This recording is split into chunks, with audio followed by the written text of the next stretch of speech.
गांव और Sheohar block Sheohar block में मुझे लगता है कि जन सुराज पार्टी का आज पहला सभा।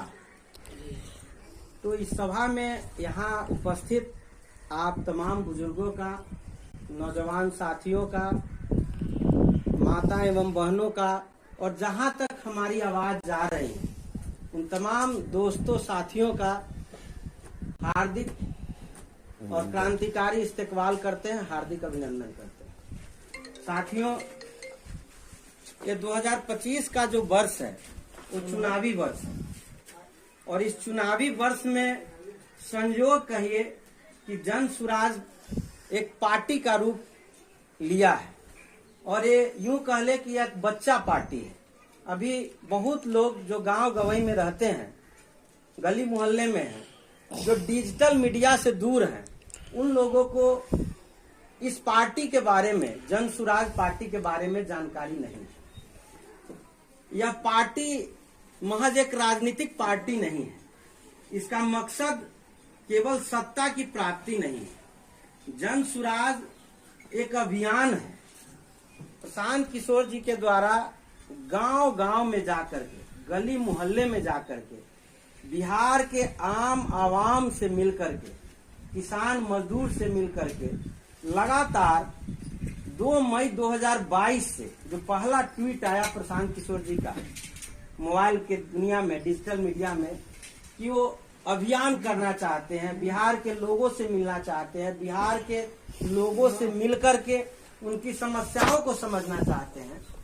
तो प्रशांत किशोर जी, जो नाम है प्रशांत, आपके सामने उनका फोटो लगा हुआ है, जिनका मैं नाम ले रहा हूं, वो एक असाधारण आदमी है जो विदेशों में, यूएनओ में 10 साल सेवा दिया है उन्होंने और हिंदुस्तान के सरजमी पे उन्होंने बड़े बड़े पार्टियों में इलेक्शन मैनेजमेंट का काम किया है।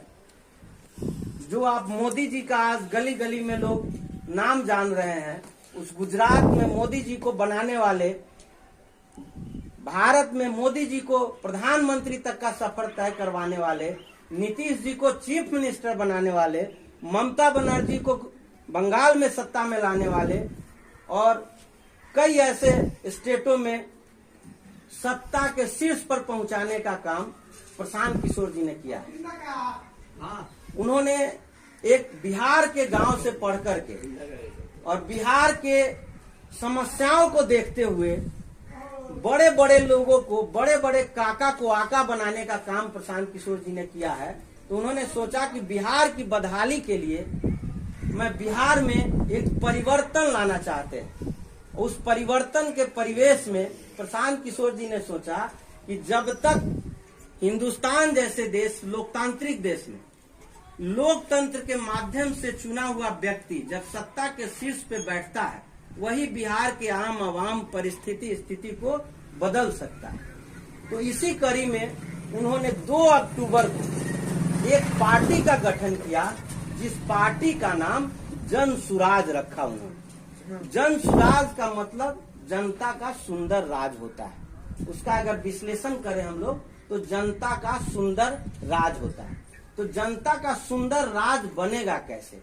इसके लिए चूंकि वो थिंक टैंक है, चुनाव मैनेजमेंट का उनका चुनाव लड़वाने का पुराना अनुभव है, बड़े बड़े को लड़वा करके एक मुकाम पे पहुंचाया भी है।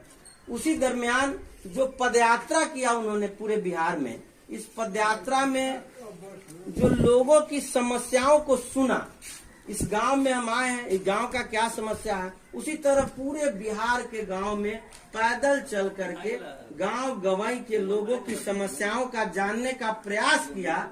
उस समस्याओं में जो प्रमुख समस्या है, समस्या तो बहुत है, समस्या तो है कि जन्म प्रमाण पत्र से लेकर के जब बच्चा जन्म लेता है, तो जन्म प्रमाण पत्र से लेकर के मृत्यु प्रमाण पत्र तक में भ्रष्टाचार व्याप्त है।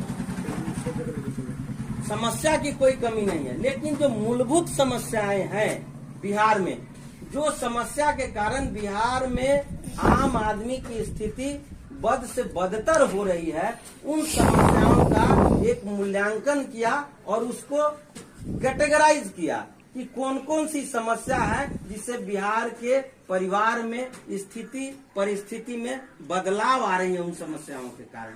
उसमें 5 समस्याओं को उन्होंने इंगित किया। जो 5 समस्या में प्रमुख समस्या उनको नजर आया बिहार में पलायन की समस्या।